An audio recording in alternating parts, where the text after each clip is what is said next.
Good afternoon, this is Gabriel Jackson, and welcome to BJC Mitzvah Day number 95, part 6. It's a long one, folks.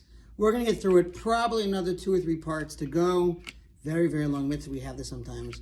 Sometimes we have short mitzvahs, sometimes we have longer mitzvahs. We like to dedicate today's mitzvah to my good friend Zane Bella and the entire Houston Jewish Funerals family. You guys are fantastic. This mitzvah is in your honor. Here we go, continuing in the middle of his explanation. Okay, the preceding applies to an offering brought by an individual to atone for his personal sin, the twice daily communal Tamid offering. 2, although it is not associated with a specific sin, can be understood on this basis, because the masses cannot avoid sinning regularly, and thus are always in need of a degree of atonement. Now these are plausible words that attract the heart like words of a Agada.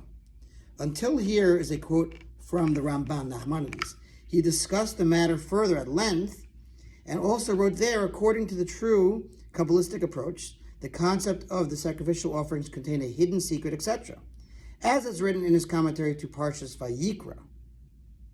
All right, here we go, continuing. The Chinuch explains his explanation of how sacrificial offerings help a person avoid further sin.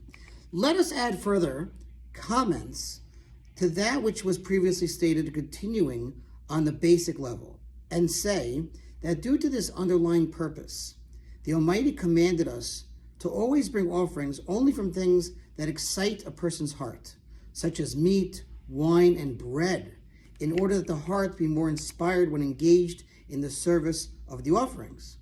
Similarly, he obligated a poor person who cannot afford an animal to bring an offering from the little flour that he possesses. That's going to be mitzvah number 123, upon which his eyes and heart are focused all day.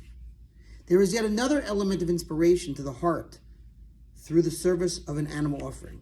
From the perspective of imagery, for the bodies of a person and an animal are similar in all their features. There is no difference between them except that into this one, man, God imparted spirituality, and into that one, an animal, he did not.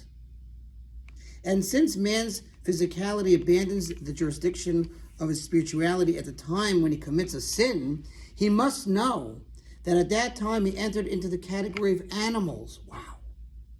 Since there is nothing that distinguishes between them, man and animal, other than his spirituality alone. He is therefore commanded to take a body formed of flesh like his own body, and to bring it to the place that was chosen for the enhancement of spirituality, the temple, to burn it there, and to thus obliterate any memory of it. It shall be entirely burned, neither mentioned nor remembered thereafter, in lieu of his own body. This is done in order to create in his mind a powerful image that any aspect of a body without spirituality is futile and totally void. And that's why we have to feed our neshama, our soul, with Torah mitzvahs. That's the only nourishment our soul gets. Our body we feed with food and water. But our soul can only be fed through Torah mitzvahs, folks. He will thus rejoice with his lot. That is, with the spiritual soul that the Almighty graciously granted him. For the soul is everlasting and never goes away. We earn eternity with our Torah mitzvahs. And because of it, the body that is partnered with it also can have everlasting life in the resurrection of the dead, when it proceeds according to the soul's counsel.